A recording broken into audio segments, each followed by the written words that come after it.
Est-ce que vous voyez mon écran? Oui, oui, C'est bien? c'est Ok, c'est bon, ça. c'est parti. Alors du coup, mon exposé, lui, est assez complémentaire, je pense, de celui qu'on vient de voir. C'est un petit peu l'étape d'après. Donc moi, je suis Samuel Somo, je suis chercheur au CNRM, donc c'est le laboratoire de recherche de Météo France. La plupart des résultats que je vais vous présenter, donc moi je suis physicien, modélisateur, responsable de l'équipe de modélisation régionale au laboratoire. Et la plupart des résultats que je vais vous présenter sont plutôt l'œuvre de Antoine Doury, qui est maintenant un jeune chercheur recruté au laboratoire. Et moi, je vais vous parler également d'émulateurs, mais c'est je dirais un autre type d'émulateur. Euh, c'est un émulateur de modèle régional que l'on va utiliser pour faire de la descente d'échelle, c'est-à-dire pour raffiner l'échelle spatiale des informations climatiques. Donc notre problématique, elle part vraiment du besoin d'information pour l'adaptation au changement climatique. Et en particulier des services climatiques qui sont mis aujourd'hui à disposition soit par Météo France, soit par d'autres instituts, pour aider les acteurs locaux à s'adapter au changement climatique. Et pour fournir ces informations-là, en tout cas à nous, côté modélisateurs, on a deux piliers qui nous semblent très importants. C'est d'une part, ces informations, elles doivent être à l'échelle locale. Donc par exemple, si on regarde la carte de gauche, on a le nombre de nuits tropicales en France envisagé pour 2050 pour la trajectoire de référence à l'adaptation au changement climatique pour 2050. Ben, on voit que cette carte, elle est très inhomogène sur la France métropolitaine. On n'a pas du tout le même nombre de nuits tropicales à Paris, à Marseille ou en Bretagne. Donc cette information locale, qui doit être adaptée à chaque territoire, elle est importante. Donc cette échelle fine est un aspect. Il y a un deuxième aspect qui est également très important pour l'adaptation, il me semble, c'est le fait de couvrir l'ensemble des futurs possibles. C'est ce que nous a bien expliqué l'exposé précédent. Donc là, je vous ai mis une illustration à droite de la série interannuelle des anomalies du cumul annuel de précipitations en France. Donc on voit qu'il y a des années avec des anomalies de pluie fortes et des années plutôt sèches. Donc on se rappelle par exemple de 2022 qui avait été une année particulièrement sèche en moyenne sur la France. On peut représenter ça par la variabilité interannuelle qui correspond à la variété finalement chaotique du système climatique. Et dans le futur, si on se pense à une France qui se serait réchauffée de 2,7 degrés, donc toujours cet objectif track 2050, on voit finalement que la moyenne s'est un petit peu asséchée en été, il y a une diminution des précipitations en moyenne, mais ce qui est le plus important, c'est de tenir compte de l'ensemble des possibles.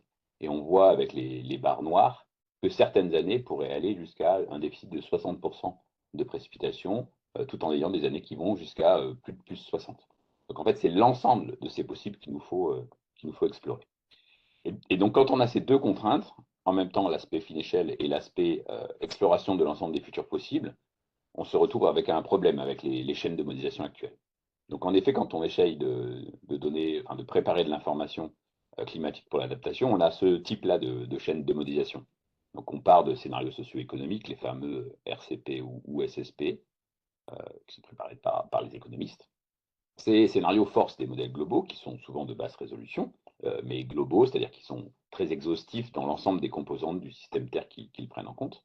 Ces modèles globaux sont ensuite raffinés à une échelle plus fine sur des domaines d'intérêt. Donc, on a des simulations Cordex en tête, on a les simulations qui sont exploitées dans Drias en particulier. Donc, c'est ce qu'on appelle les modèles régionaux de climat. Donc, j'utilise beaucoup l'acronyme anglais RCM.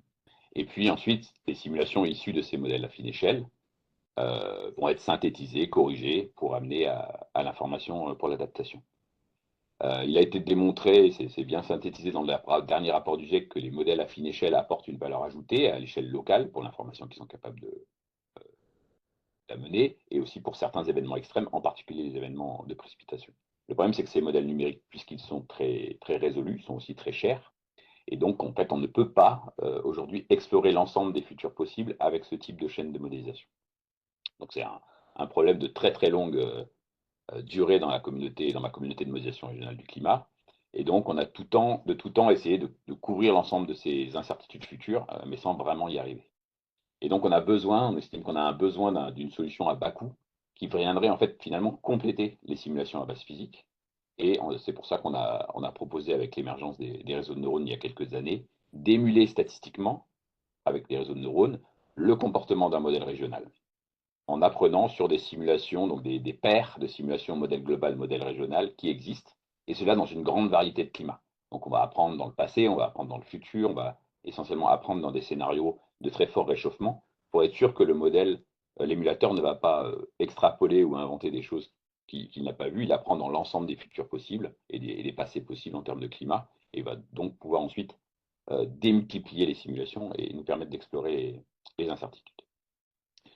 Donc moi je suis physicien, donc je ne vais pas forcément toujours utiliser les très bons mots pour tout ce qui est réseau de neurones et ainsi de suite, mais j'essaierai quand même de répondre à vos questions si j'y arrive. L'approche qu'on a suivie, c'est une approche où ce qu'on apprend dans le modèle régional, essentiellement, c'est sa capacité à transformer une information de grande échelle en une information de petite échelle. Donc c'est un peu la fonction de downscaling.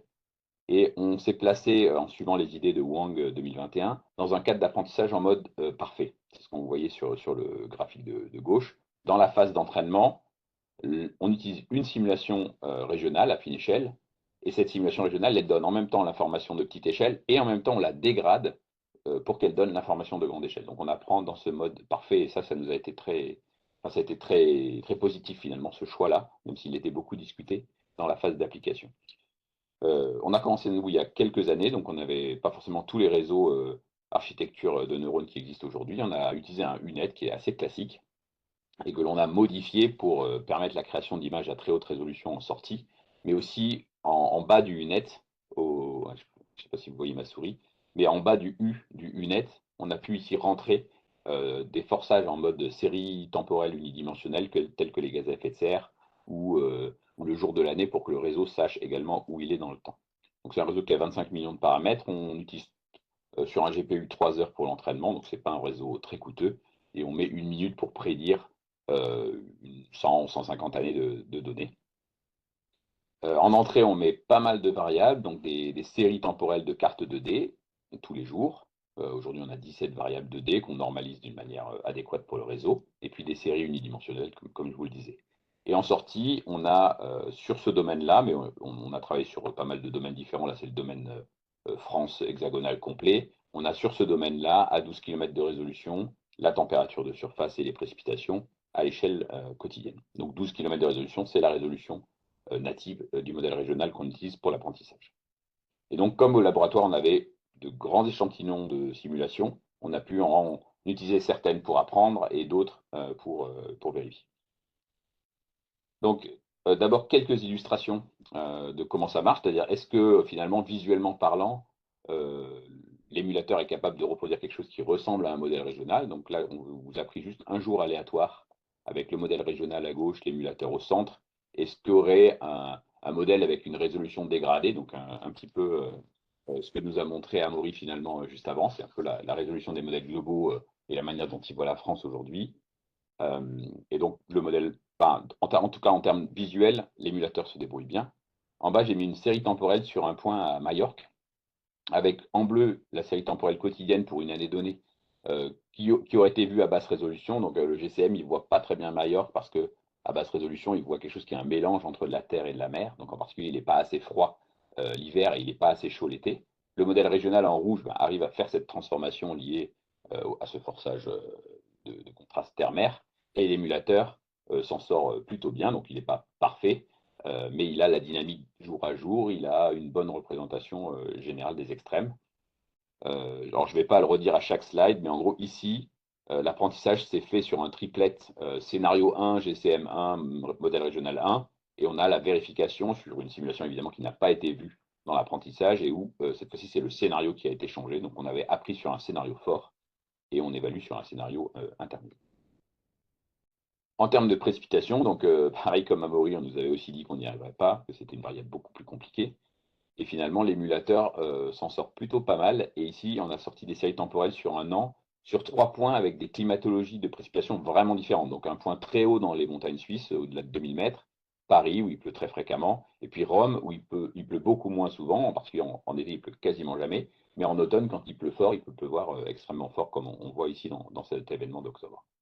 Et donc là encore, l'émulateur arrive à reproduire quelque part la structure spatio-temporelle des précipitations à l'échelle quotidienne. Les séries ressemblent à des séries de modèles régionaux. On va pouvoir calculer des indicateurs, des durées de retour d'événements extrêmes, des longueurs de périodes au-dessus d'un seuil ou des choses comme ça. Pour les précipitations, on a aussi voulu regarder la tête des structures spatiales. Donc là, on retombe un petit peu sur les mêmes conclusions qu'on a déjà vues aujourd'hui. L'émulateur est capable de reproduire des structures, Donc, ça peut être plus ou moins patchy suivant les événements qu'on a sélectionnés ici. On a fait des statistiques là-dessus et on a vu qu'en termes de maxima, il était capable de reproduire des bons maxima. C'était le cas en particulier sur l'événement qui est tout en bas dans ma série temporelle. Par contre, le bord des objets de précipitation, et ça c'est très clair oui, sur le dernier événement, est un peu trop flou. Donc en gros, il fait des cellules qui ont la bonne tête, qui ont une bonne intensité, mais par contre qui sont un peu trop baveuses au bord. Donc ensuite, évidemment, c'est pas arrêté juste à faire quelques illustrations.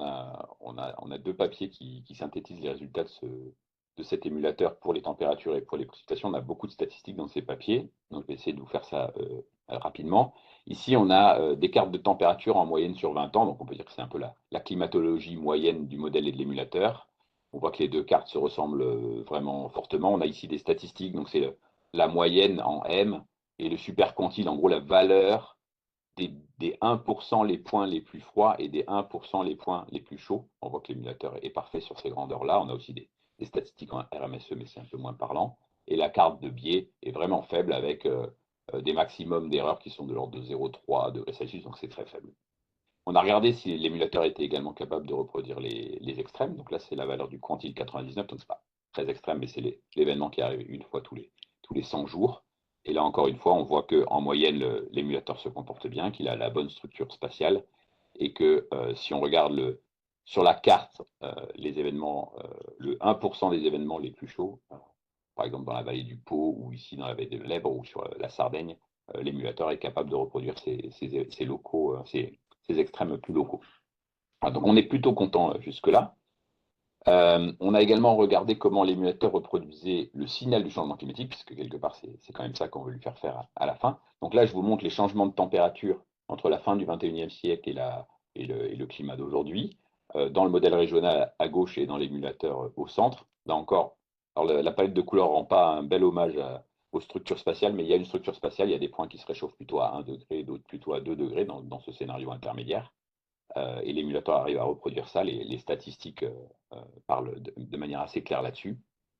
Et puis, on a aussi regardé un autre scénario de réchauffement qui, lui, est plus fort. Cette fois-ci, au lieu de changer le scénario ici, on apprend sur scénario 1, GCM1, RCM1. Cette fois-ci, on va changer le GCM. Donc ça, c'est plus compliqué. C'est-à-dire qu'on a le même scénario, mais on va transférer. On essaye de voir si l'émulateur est capable de se transférer vers un autre modèle global forceur.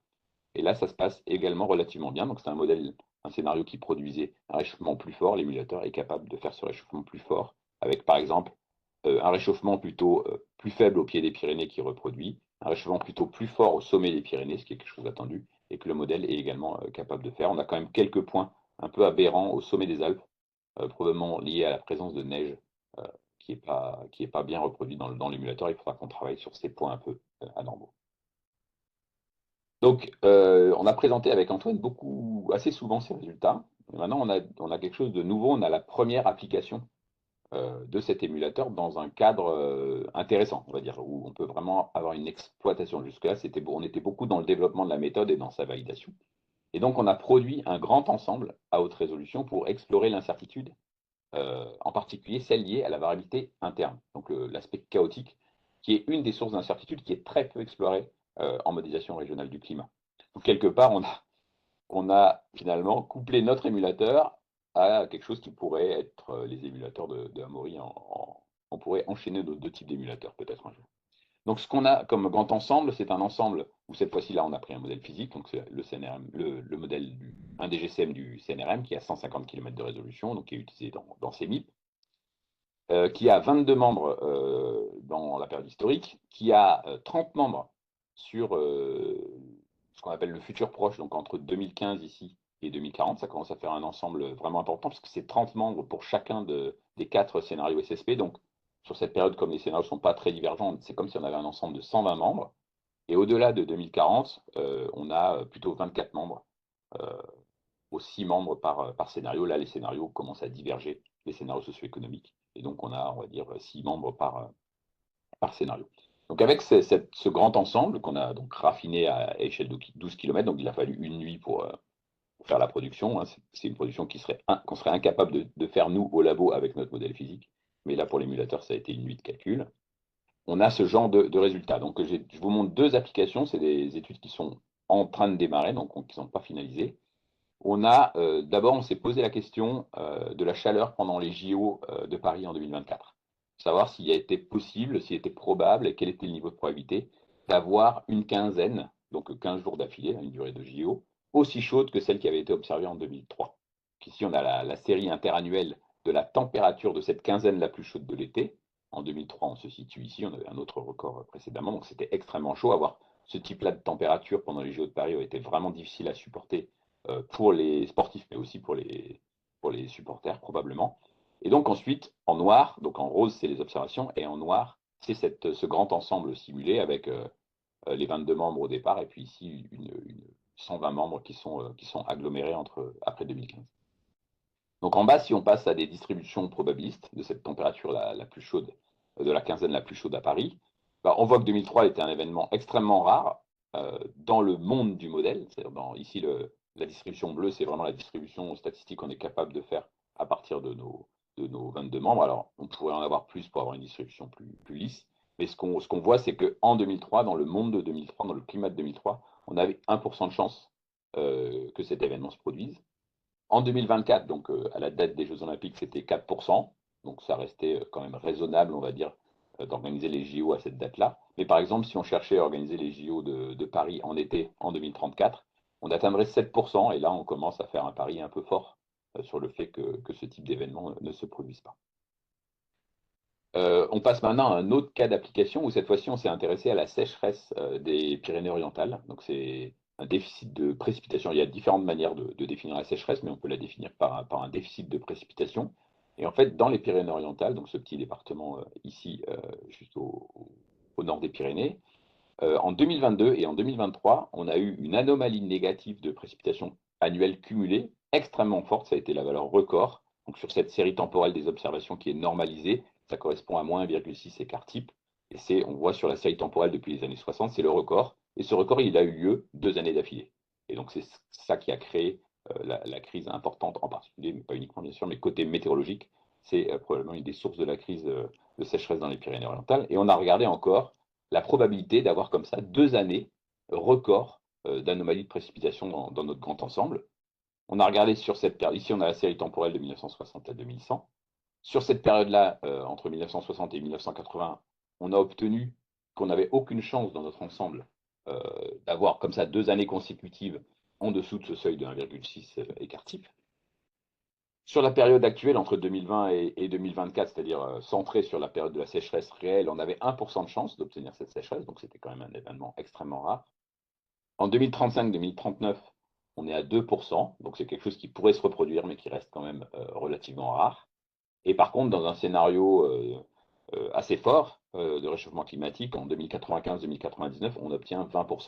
Donc c'est-à-dire qu'on aurait tous les paires d'années, tous les 5 paires d'années, on aurait un événement de ce type-là. Et là, ça dit des choses par rapport à l'adaptation au changement climatique pour ces questions de sécheresse dans ces départements du sud de la France. Donc en conclusion, on a conceptualisé et développé une méthode de descente d'échelle hybride. Donc dans notre cas, on n'a pas récupéré un modèle, on a tout codé from scratch, mais on avait démarré il y a très longtemps. Donc on a un émulateur de modèle régional de climat qui est donc cette méthode d'échelle hybride. Pour l'instant, elle marche à 12 km de résolution, hein, ce qui est la résolution la plus fine en standard dans les services climatiques en Europe de nos jours. Ça marche pour la température et les précipitations, ça marche à l'échelle quotidienne et on produit des grands ensembles sur le domaine de la France hexagonale. Le coût numérique sur GPU est vraiment très faible, en particulier quand on le compare au coût du modèle physique. On a fait des validations multiples, un peu dans tous les sens, pour vérifier que notre méthode marchait bien et par rapport à la réalité de terrain du modèle régional. On conclut qu'on a plutôt une bonne reproduction de la structure spatio-temporelle, qui est assez complexe du modèle, en particulier sur cette zone de l'Europe de l'Ouest, donc de cette structure spatio-temporelle du modèle à haute résolution. On a identifié 2 limites sur lesquelles il faut qu'on travaille. Donc d'abord, on a quand même plutôt une sous-estimation des extrêmes de température. Les extrêmes chauds sont pas assez chauds, les extrêmes froids pas assez froids, et de leur réponse dans le futur. Donc il faudrait qu'on travaille en particulier sur la fonction de coût pour améliorer ça. Et on a obtenu, comme la plupart des gens avec des CNN, des contours des objets de précipitation un peu trop flous, même si en termes d'intensité, ils sont plutôt bons.